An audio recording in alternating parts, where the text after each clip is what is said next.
Monday of the first week of Advent. The reflections that I'm going to be giving over this next few days will deal with the readings found at the Mass during our Advent liturgy. Now, there's one thing to remember about those readings. During ordinary time, the first reading really doesn't have a lot to do with the Gospel.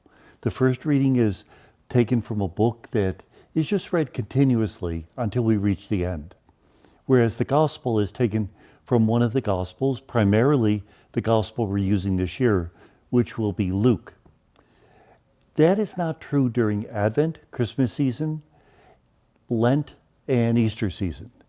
The readings are coordinated, so we have a common message. And we see an example of that today. In the first reading from Isaiah 2, we hear a beautiful hymn about the mountain of the Lord being the highest mountain. Now, obviously, this author is referring to Mount Zion, where the temple is found. And it'll be a source of refreshment to the people. Interestingly enough, not just the Jewish people, but also the Gentiles. They'll be invited to come to that mountain of the Lord. And it'll be so peaceful that shalom will be established. Shalom is the Hebrew word that means peace, but it's a peace that goes far beyond the absence of war. It's a peace that is so profound that even nature would sense it. And swords will be beaten into plowshares. Now, interestingly, this reading is matched with a passage from Matthew 8, in which a centurion comes to Jesus and asks that his servant, his slave, be healed. Notice how I said that, servant or slave.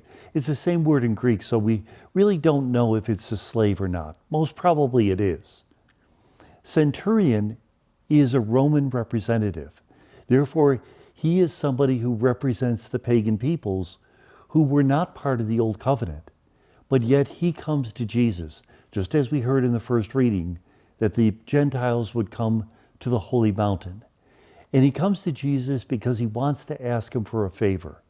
But the favor has nothing to do with him personally. It has to do with his slave.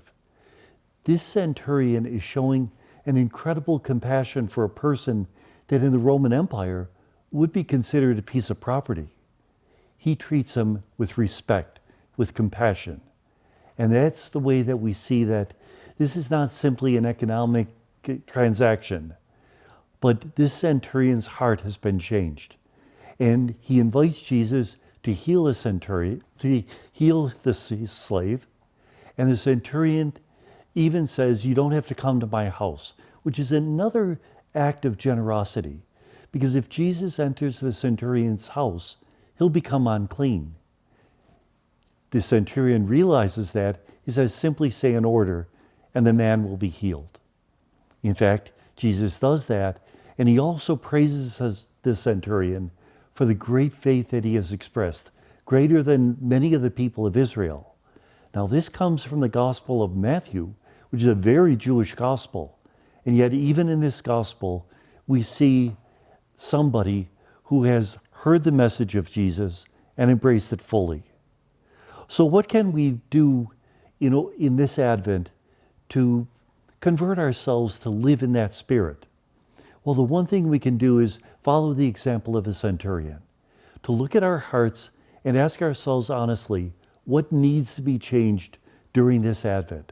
How can I bear Christ to the world? St. Francis says that it's not just Mary who bears Christ. Each of us is called to do that by the way we act, the way we think, the way we speak. So what in my life, what in my actions does not conform with the message of the gospel?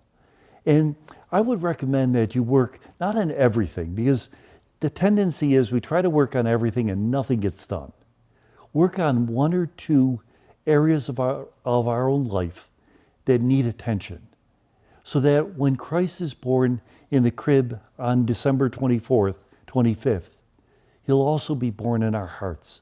And we'll be like Mount Zion, that people who don't even believe in Christ will see that something holy has happened in our life, and they'll want to follow our example.